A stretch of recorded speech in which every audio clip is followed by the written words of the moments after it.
पुढची बातमी बघूयात। आमदार सुरेश धस यांनी पोलीस अधीक्षक नवनीत कौवेत यांची भेट घेतली आहे आणि मस्साजोगचे सरपंच संतोष देशमुख यांच्या हत्येच्या प्रकरणाच्या संदर्भात आता तपासाच्या संदर्भात त्यांनी निवेदन सुद्धा दिलेलं आहे।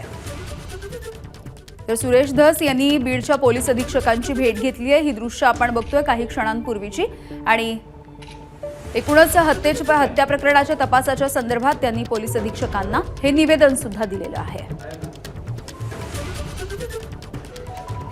बीडमधल्या मस्साजोगचे सरपंच संतोष देशमुख यांच्या हत्येच्या प्रकरणाचा तपास आता अधिक वेगाने सुरू आहे। मात्र या संदर्भामध्ये वारंवार सुरेश धस यांनी आवाज उठवलेला आहे आणि याच तपासाच्या संदर्भात त्यांनी आता बीडच्या पोलीस अधीक्षकांना हे निवेदन दिलंय, त्यांची भेट घेतली आहे, त्यांच्यासोबत चर्चा केली आहे।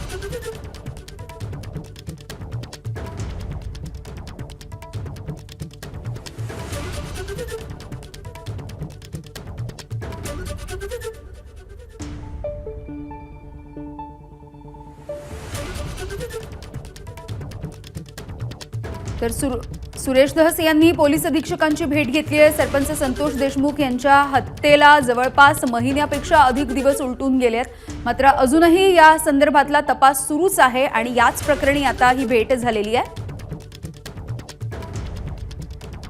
कृष्णा केंडे आपल्याला माहिती देत आहेत। कृष्णा, काय नेमकी चर्चा झाली आहे आणि हे निवेदन नेमकं काय आहे?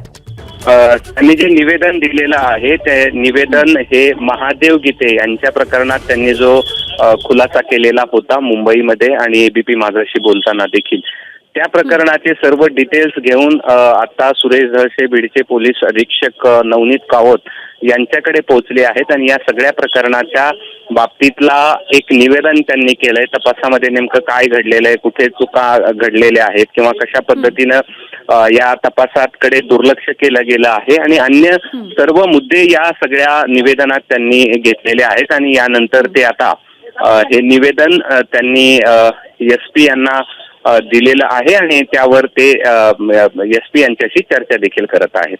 यामिनी, अगदी धन्यवाद या सगळ्या अपडेटसाठी कृष्ण। एबीपी माझा, उघडा डोळे बघा नीट।